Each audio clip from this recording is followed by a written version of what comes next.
नैब ने मरियम नवाज की कल की पेशी मुलतवी कर दी। एलामिया के मुताबिक पेशी की तारीख का ऐलान बाद में किया जाएगा। एनसीओसी की जानिब से हुजूम ना इकट्ठा करने के अहकामात हैं। इससे पहले भी मरियम नवाज के कारकुनों ने इदारे पर पथराव किया था, जो नैब की तफ्तीश में रुकावट डालने के मुतरादिफ है। मुल्जिमों के खिलाफ गैर कानूनी बर्ताव की FIR भी दर्ज है। अब भी मरियम नवाज ने कारकुनों के साथ आने का ऐलान कर रखा है। मफादे आमा के पेश नजर ये फैसला किया गया। तमाम सिक्योरिटी इक़दामात वापस कर दिए गए। नैब ऐसे तमाम इक़दामात की नफी करता है जिसमें इदारे को दबाव में लाने की कोशिश की जाए।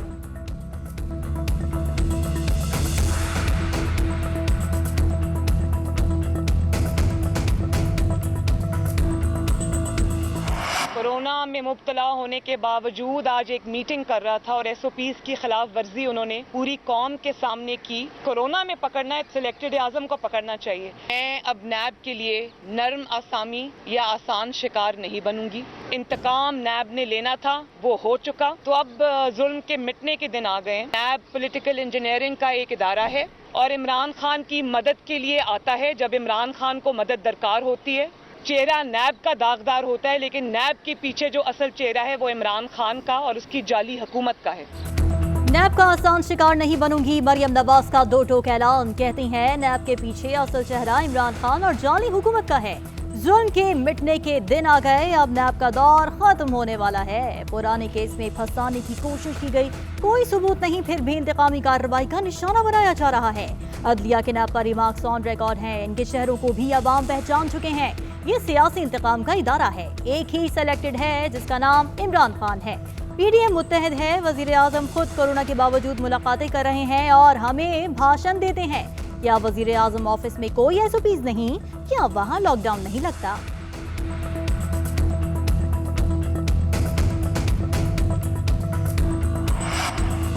मरियम की पेशी पर कानून हाथ में लेने की इजाजत नहीं देंगे। वजीर आजम कहते हैं जत्थे ले जाकर इदारों पर चढ़ाई किसी सूरत काबिल कबूल नहीं।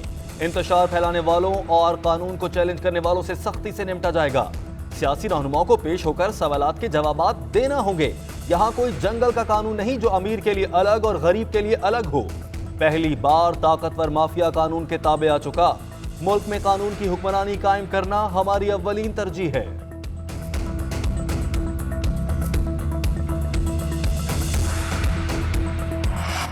नैब की मरियम नवाज की पेशी पर कारकुनान को साथ लेने के खिलाफ दरखास्त मुस्तरद। लाहौर हाई कोर्ट के जस्टिस सरदार सरफराज डोगर ने रिमार्क्स दिए, अमन व अमान को यकीनी बनाना रियासत की जिम्मेदारी है।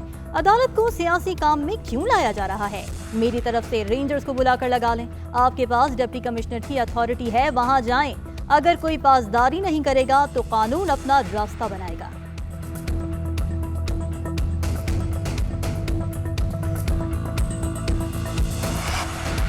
सुप्रीम कोर्ट ने NA 75 डस्का में 10 अप्रैल को होने वाली पोलिंग रोक दी। जस्टिस उमर अता बंदियाल के रिमार्क्स दिए, दोबारा पोलिंग का फैसला मुअत्तल नहीं कर रहे, फैसले में वक्त दरकार है। जैसे ही बेंच दस्तयाब होगा केस दोबारा समाअत के लिए मुकर्रर किया जाएगा। सवाल यह है कि पोलिंग के दिन कौन और क्यों मसाइल पैदा करता रहा। आपको साबित करना है कि 23 पोलिंग स्टेशन की शिकायत पर पूरे हल्के में दोबारा इंतखाबात क्यों जरूरी हैं। सलमान अकरम राजा ने दलाइल दिए, 34 पोलिंग स्टेशन से शिकायत आई, 20 प्रिजाइडिंग अफसर भी गायब हुए। अफसरान की वापसी गैर मामूली थी, वो इकट्ठे आए और डरे हुए थे। डस्का का नक्शा भी पेश कर दिया गया।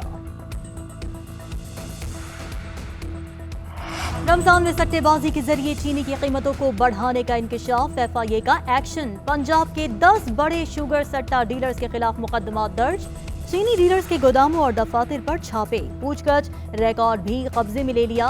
बेशतर डीलर्स मंजर-ए-आम से गायब हो गए। फैसलाबाद में चीनी की सप्लाई बंद, कीमतों में इजाफा। शहजाद अकबर कहते हैं FIA ने शुगर माफिया के गिर्द घेरा तंग कर दिया, जानबूझकर बहरान पैदा किया गया, सबके खिलाफ कार्रवाई होगी।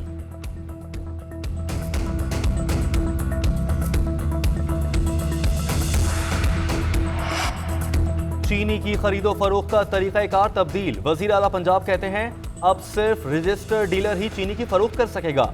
नए शुगर एक्ट के तहत केन कमिश्नर को बाइख्तियार बनाया जा रहा है।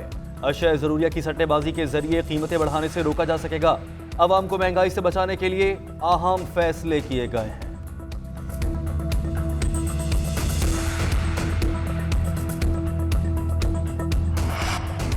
सुप्रीम कोर्ट ने पंजाब के बल्दियाती इदारों को बहाल कर दिया। बल्दियाती एक्ट का सेक्शन 3 आइन से मुतसादिम करार। सूबाई हुकूमत इख्तियारात को निचली सतह तक मुंतकिल करना चाहती है।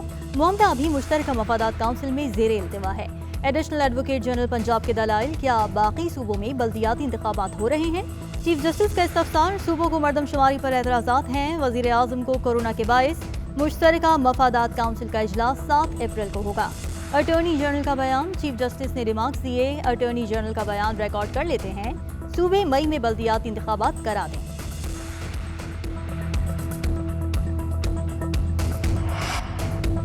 वजीर आजम ने कोरोना वबा के बावजूद वज़रा को मुलाकात के लिए बुला लिया। करंटीना में बैठक, शिबली फराज, फैसल जावेद और जुल्फी बुखारी ने मुलाकात की। समाजी फासलों का खुसूसी ख्याल रखा गया। वजीर आजम ने महंगाई पर काबू पाने के टास्क दे दिए। रमजान में अशियाए खुरनोश की वाफिर दस्तयाबी की भी हिदायत।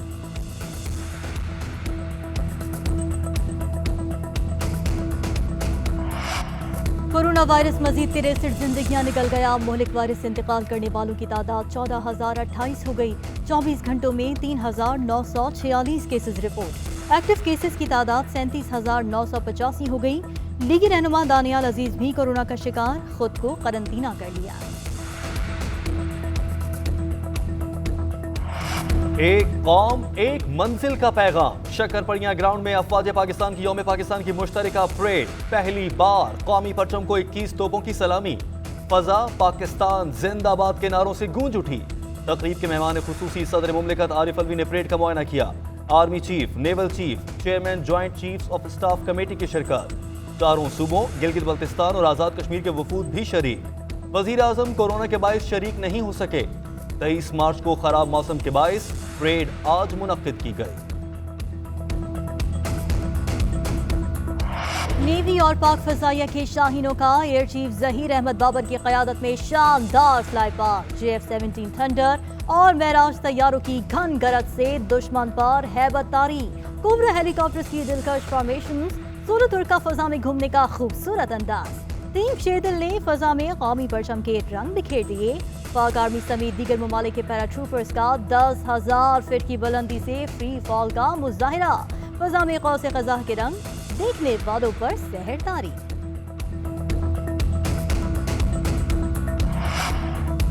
अमन की ख्वाहिश को हमारी कमजोरी ना समझा जाए। आजादी का हर कीमत पर दिफा करेंगे। पाक फौज ने हर मुश्किल में वतन अजीज की हिफाजत की है। ऑपरेशन रद्दुल फसाद में दहशतगर्दी के नेटवर्क को नेस्तो नाबूद किया गया।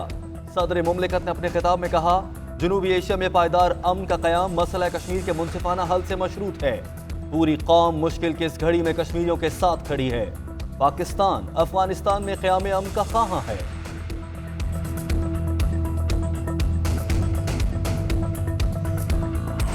दिल दिल पाकिस्तान, जान जान पाकिस्तान। तुर्क जानिसार मिलिट्री बैंड की यौम पाकिस्तान की परेड में शानदार परफॉर्मेंस।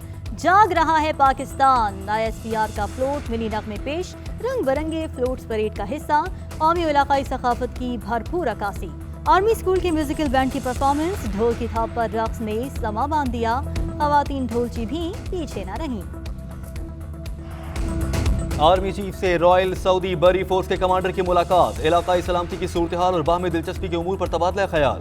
ISPR के मुताबिक मुलाकात में दिफाई शोबे में ताउन और दोनों ममालिक के दरमियान सिक्योरिटी और मिलिट्री ट्रेनिंग पर भी बात हुई।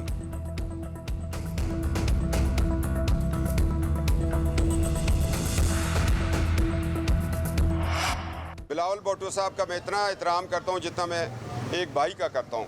मुझसे कभी प्रेस ये तो ना करे कि मैं कोई बयान दूंगा। उनके वालिद जो हैं मैं उनका भी एहतराम करता हूँ, इसलिए कि वो हमारे ताहयात दामादों के चेयरमैन भी हमारी यूनियन के, और मैं जनरल सेक्रेटरी हूँ। उनसे कितने रिश्ते हैं हमारे। बात मजाक में कही या इजहारे बेबसी। कैप्टन रिटायर्ड सफदर कहते हैं, आसिफ अली जरदारी दामाद यूनियन के ताहयात चेयरमैन और मैं जनरल सेक्रेटरी हूँ। बिलावल का मैं उतना एहतराम करता हूँ जितना भाइयों का किया जाता है।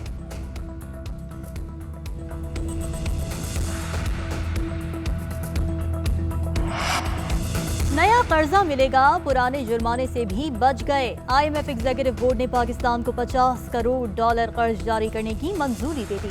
साबिक दौरे हुकूमत में कर्जों से मुताल्लिक़ गलत आदाद-ओ-शुमार तैयार करने का इंकशाफ। 2016 में कर्जों पर जमानतों की मद में 357 अरब रुपए कम जाहिर किए गए।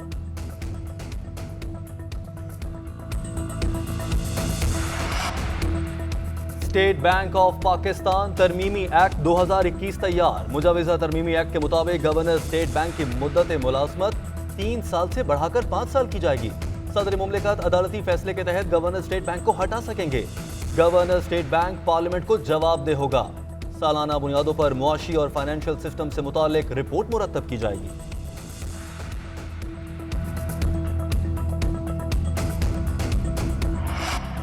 गिलगित में नलतक के मकाम पर फायरिंग से 6 अफराद जाँ बहक, 7 जख्मी हो गए। बुरसा ने गिलगित शहर की मुतादिद सड़कें ब्लॉक कर दी। SSP के मुताबिक मुसाफिर गाड़ी गिलगित से नलतक की जानिब जा रही थी। वजीर आला गिलगित बल्तिस्तान ने अस्पतालों में इमरजेंसी नाफिज करने का हुक्म दे दिया। 3 मुलजिम गिरफ्तार।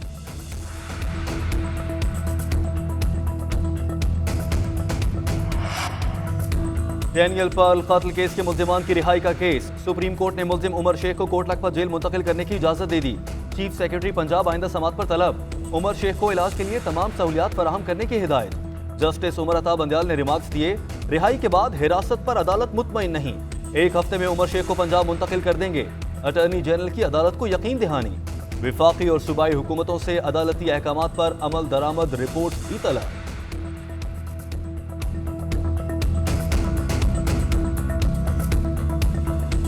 क्रिकेट के मैदान में पाकिस्तान की सबसे यादगार फतह की 29वीं सालगिरह। 25 मार्च 1992 को इमरान खान की क़यादत में पाकिस्तान ने इंग्लैंड को हराकर वर्ल्ड कप अपने नाम किया था। मौजूदा हेड कोच मिसबाउल हक, यूनुस खान, सरफराज अहमद और मोहम्मद हफीज ने कहा, उस फतह से बहुत मुतासिर हुए थे। 92 की फतह हमेशा याद रहेगी।